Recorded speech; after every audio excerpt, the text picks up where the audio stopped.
வணக்கம் நண்பர்களே, இது தமிழ் நண்பன் ஷார்ட்கட் சேனல். இப்போ நான் பார்க்க போகிறது மெட்ராஸ் ஹைகோர்ட் எக்ஸாம் டேட் சம்மந்தமான சின்ன தகவல் தான்.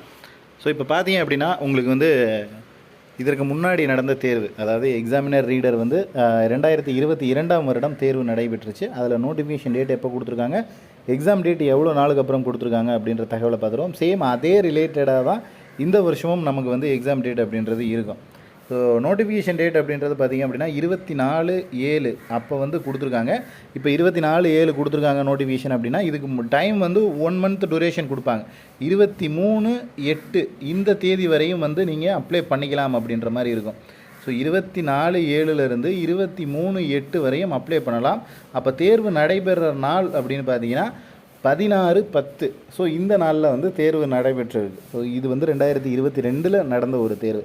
கிட்டத்தட்ட அப்ளிகேஷன் நம்பர் அதாவது அப்ளிகேஷன் க்ளோஸ் ஆகி 1.5 மாதத்துக்கு அப்புறம் தேர்வு அப்படின்றது நடைபெற்றிருக்கு. ஸோ நம்ம ஆல்ரெடி நிறைய வீடியோக்களில் சொல்லியிருந்தோம், இந்த மாதிரி தேர்வு ஜூலை 20, 21 நடக்கிறதுக்கான வாய்ப்பு இருக்குது அப்படின்றத. சேம் அதே தான் இந்த வருஷமும் பார்த்திங்க அப்படின்னா நமக்கு அப்ளிகேஷன் டேட் முடிஞ்சதுக்கப்புறம் கரெக்டாக ஒரு 1.5 மாதத்துக்கு அப்புறம் அந்த ஒரு கரெக்டாக 50 நாள் கேப், அந்த கேப்பில் எக்ஸாம்ஸ் நடக்கிறதுக்கான சான்சஸ் அப்படின்றது நிறைய இருக்குது. ஸோ இது கடந்த வருடம் நடந்த ஒரு விஷயம். அதனால் சேம் இந்த வருடமும் இதே போல் தான் நடக்கும் அப்படின்றதில் எந்த ஒரு மாற்று கருத்தும் இல்லை. ஸோ அதே போல் எக்ஸாமினேஷன் சென்டர்ஸ் எப்படி அலாட் பண்ணியிருக்காங்க அப்படின்றத பார்த்துங்க. இப்போ நீங்கள் இந்த டிஸ்ட்ரிக்டில் அப்ளை பண்ணியிருக்கீங்க அப்படின்னா மேபி கேண்டிடேட்ஸோட எண்ணிக்கை அதிகமாக இருந்துச்சு அப்படின்னா எல்லா டிஸ்ட்ரிக்ட்லேயும் இருக்கும். இல்லை கேண்டிடேட்ஸோட எண்ணிக்கை கொஞ்சம் குறைவாக இருக்குது அப்படின்னா கண்டிப்பாக இதை தான் ஃபாலோ பண்ணுவாங்க. லாஸ்ட் டைம் என்ன ஃபாலோ பண்ணாங்களோ அதே தான் சேம் இருக்கும். லாஸ்ட் டைம் என்ன ஃபாலோ பண்ணாங்க அப்படின்றதையும் பார்த்துருவோம். அதே போல் கேண்டிடேட்ஸோட எண்ணிக்கை அதிகமாக இருந்துச்சுன்னா உங்கள் சொந்த டிஸ்ட்ரிக்டில் இருக்கிறதுக்கு வாய்ப்புகளும் இருக்குது. ஸோ ரெண்டுத்துக்குமே சான்சஸ் இருக்குது. வெயிட் பண்ணி தான் பார்க்கணும் கேண்டிடேட்ஸ் எவ்வளோ அப்ளை பண்ணியிருக்காங்க அப்படின்ற டேட்டாஸ் இன்னும் சரியாக தெரியலை. ஸோ மேபி தெரிஞ்சதுனா தான் டிஸ்ட்ரிக்ட் ஃபுல்லாக இருக்குமா, இல்லை ஒரு 3-4 டிஸ்ட்ரிக்ட் சேர்த்து ஒரே இடத்துல வைக்கிறாங்களா அப்படின்றத நம்மளால் அசம்ஷன் பண்ணி சொல்ல முடியும். ஸோ கடைசி வருடம் எப்படி கொடுத்துருந்தாங்க அப்படின்னா சென்னை, காஞ்சிபுரம், திருவள்ளூர், விழுப்புரம் இவங்க எல்லாருக்குமே சென்னையில் தான் சென்டர் இருந்துச்சு. இந்த 4 டிஸ்ட்ரிக்கும் சேர்த்து சென்னையில் இருந்துச்சு.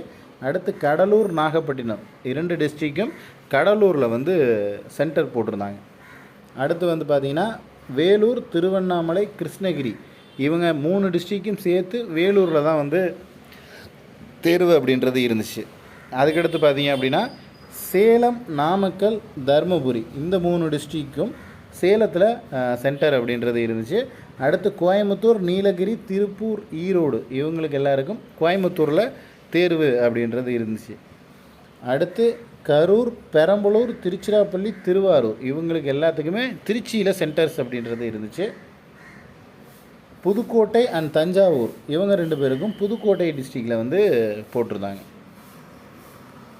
அடுத்து மதுரை, திண்டுக்கல், தேனி, சிவகங்கை, ராமநாதபுரம், விருதுநகர் இவங்க எல்லாருக்கும் மதுரை அண்ட் விருதுநகரில் போட்டிருந்தாங்க. ஸோ இது எல்லா டிஸ்ட்ரிக்கும் சேர்த்து மதுரை அண்ட் விருதுநகர். அடுத்து திருநெல்வேலி, கன்னியாகுமரி, தூத்துக்குடி இந்த 3 டிஸ்ட்ரிக்கும் திருநெல்வேலி அண்ட் கோவில்பட்டியில் எக்ஸாமினேஷன் சென்டர் அப்படின்றது போட்டிருந்தாங்க. ஸோ இதுதான் எக்ஸாமினேஷன் சென்டரை அலாட் பண்ணியிருந்த விஷயங்கள். அதே போல் எக்ஸாமுக்கு நீங்கள் போகிறீங்க அப்படின்னா ஒரு சில விஷயங்களை எடுத்துகிட்டு போகணும் அப்படின்னு சொல்லியிருந்தாங்க.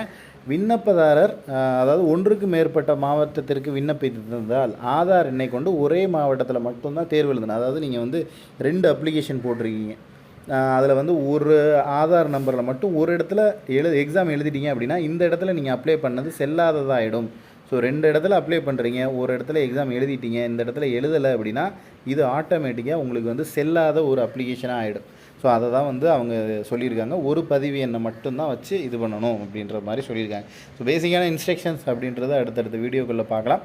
அதே போல் நம்ம ஸ்டடி மெட்டீரியல் அப்படின்றது இதுக்கு ப்ரொவைட் பண்ணுறோம். ஸோ மெட்டீரியல் பார்த்திங்க அப்படின்னா உங்களுக்கு பெய்லிஃப் கூட பிரச்சனை இருக்காது.